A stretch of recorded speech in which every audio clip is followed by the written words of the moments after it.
있습니다. 들어가십시오. 예, 이윤기 위원님 질의하십시오. 예, 인천 남동을의 이윤기 의원입니다. 저 박장범 사장 그 인사청문회 11월 달에 했죠, 작년. 네. 예, 11월 달에 3일 했는데 그때 제가 여러 가지 지적을 했어요. 일단 30년 가까이 기자 생활을 했는데 기자로서의 능력을 보여준 걸 찾을 수가 없다. 기자상 한번 못 탔다. 그런 지적했고, 그리고 경영에 대해서 되게 무지하고 위기의 KBS를 이끌고 갈 수 있는 경영 능력이 없어 보인다. 뭐 그런 지적하고 여러 가지 지적을 했어요. 그리고 제가 자료 요구를 했는데 별로 못 받아갖고 올해 상반기에 지금 경영 성적이 어때요? 얼마나 적자 봤어요? 올해 상반기에 한 400억 원 정도로 지금 적자요. 계산하고 있습니다. 원래 연초 경영 계획에는 올해 1년 얼마 적자 예상했어요? 올해 연초에 전망할 때는 수신료 분리 징수가 언제까지 지속될지 모르는 상황이었습니다. 그래서 4월에 통합징수법이 통과되고 발효를 10월 말에 하는 새로운 상황이 발생했기 때문에 그래서 얼마였어요, 예상이? 저희가 올해 연말 적자 예상치를 950억 원가량으로 생각하고 있습니다. 950억 생각했는데 지금 상반기에 400억 적자 났어요. 이제 경영 관련된 거 또 일에 대한 거는 이따 추가 질문할 때 자세히 물어보고, 그 많은 의원들이 질의하는데 박정봉사는 자꾸 옛날에 대해서 너무 잊어먹는 것 같아요. 그 옛날 영상 다시 한번 볼게요.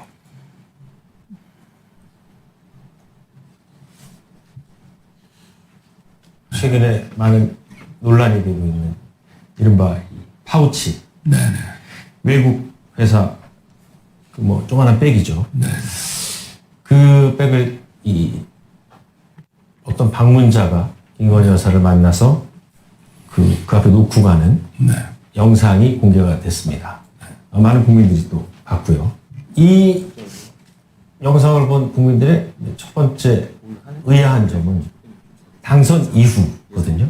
대통령 부인의 신분인 상태였는데 어떻게 저렇게 검증되지 않은 사람이, 더군다나 시계에 몰래카메라를 착용한 전자기기를 가지고 대통령 부인에게 접근할 수 있었을까? 이거는 의전과 경호의 문제가 심각한 거 아니냐라는 생각을 가장 먼저 사람들이 했습니다. 최근에 다시 봤죠? 나 뜨겁지 않으세요? 다시 보니까?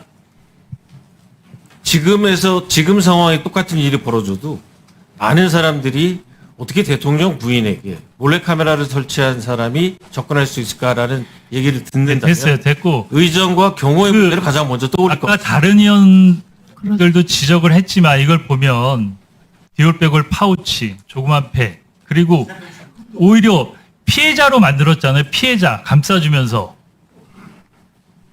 김건희를 피해자로. 그리고 그때 청문회하고 다 이런 기사가 떴어요. 윤석열의 술친구, 먼저 박민 사장이겠죠?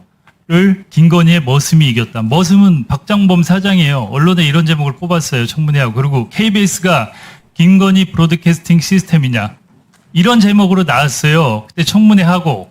그리고 이 당시에 이 영상 보고 청문회하고 당시에 박장범은 사장이 될 수 없는 사람이었어요. 누가 봐도. 박민 사장은 윤석열의 술친구였고, 그리고 김희철 사장 남은 임기 1년을 하고 다시 사장 공무에 들어가서 당연히 연임이 될 거라고 생각했는데 갑자기 박장범이 사장이 됐어요.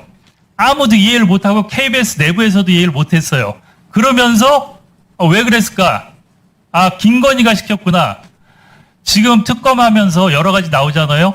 김건희가 여러 가지 인사를 좌지우지하고 박장범 사장도 김건희가 인사한 거 아니에요? 당시에요. 박민 사장이 연임할 거라는 얘기가 훨씬 더 많았습니다. 그러니까 그 얘기를 하는 거 아니에요? 그런데 어떻게 박장범 사장이 됐죠? 그렇다고 뭐 경영 능력, 그때 여기 청문회할 때 검증을 했어요. 그 경영 계획서 같은 거 내용이 하나도 없었어요. 어디서 대충 베껴다 쓰고 뭐 물어보면 하나도 모르고. 지금도 나 부끄럽지 않고 똑같이 생각을 하세요? 지금 저기 대담한 윤석열 전 대통령 어떻게 돼 있죠? 어디 있습니까? 지금 구속 수감된 상태입니다. 김건희는 어디 있어요? 역시 구속 수감된 상태입니다. 그런 사람이 밀어서 사장이 됐다고 모든 국민들이 믿고 있는 박장범 사장이에요. 여기에 대해서 책임을 못 느끼세요? 지금 상황이 이렇게 되고 여러 특검이 여러 수사를 하고 있는데 2월에 대담이 있었고요. 12월에 계엄 사태가 있었습니다. 제가 그걸 어떻게 예측할 수도 없는 상황이었고요. 아니 이 대담을 하면서 그렇게 아부를 떨고 김건희 라인에 서니까 사장이 됐다는 거 아니에요. 그래서 KBS가 김건희 브로드캐스팅 시스템이라는 얘기까지 나온 거 아닙니까? 전 동의하지 않고요. 프로그램이 여러 가지 성격이 있습니다. 탐사 보도도 있을 수 있고 뉴스가 있을 수 있고. 잠깐만요. 이거 10년 대담 예, 됐습니다. 프로그램이 있어요. 그 역대 다음 대통령과 대담 프로그램이 알았어요. 충분히 들었어요. 다음 저희 PPT 볼게요. 이게 작년 7월 17일이에요. 수도권에 물폭탄이 떨어져 갖고 MBC, SBS, YTN, 지상파, 종편, 뉴스 전문 채널 A까지 모두 메인 뉴스의 탑으로 다뤘어요. 탑뿐이 아니고 여러 리포트를 했겠죠. 그 같은 날 KBS는 메인 뉴스 탑으로 원전을 해서 새 꼭지 체코 원전 수주 소식했어요. 그러면서 그 앵커 멘트를 지난 정부 시절 한국의 원자력 산업은 고사 위기로까지 내몰렸지만 이제는 세계 시장을 향한 새로운 도약을 하게 됐습니다. 이게 박장범 앵커의 앵커 멘트예요. 앵커 멘트 직접 쓰신다 그랬죠? 데스크가 써요? 직접 써요? 직접 씁니다. 직접 쓴 거죠? 네. 지금 이 원전에 대해서 뭐라고 얘기가 나와요? 최근에 나온 얘기 말씀하세요. 불공정 계약이라고 웨스팅하우스의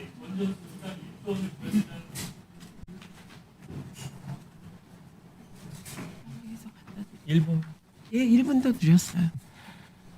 불공정 계약이라고 나오고 있잖아요. 이 찬양하는 앵커 멘트를 직접 써갖고 그리고 KBS는 물론 뉴스 큐시트 짠 거는 박장범 앵커가 아니겠죠. 보도국장이나 뭐 누가 짜요 거기? 부장단 편집회의를 거쳐서 그러니까 큐시트는 안 짰겠지만 그러니까 타사와 비교해서 이례적으로 원전을 앞에 탑버터 세 꼭지나 하고 중간에 수혜하고 또 했어요. 원전 뉴스를. 그리고 이런 찬양하는 일방적인 앵커맨 그트를 했고 여기에 대해서 지금 결과가 원전 불공정 계약이라고 그리고 1조 원씩 준다는데 어떻게 생각하세요? 일단 말씀하신 대로 뉴스 큐시트 나열은 앵커의 권한 바뀝니다. 하지만 저는 우리 이제 부장단의 편집회를 존중하고요. 지금 보도한 시점에선 이렇게 했는데 한참 뒤에 새로운 사실이 밝혀졌다고 그래서 한참 뒤에 관점으로 앞서서 보도한 내용을 평가한다면 저희가 이 기자가 미래에 대한 예측 능력이 있는 것도 아니고 여러 가지 그런 식으로 평가한다면 여러 가지 애로사항이 기자들이 많다고 생각합니다. 예, 추가 질의하세요. 김우영 위원님 질의하십시오.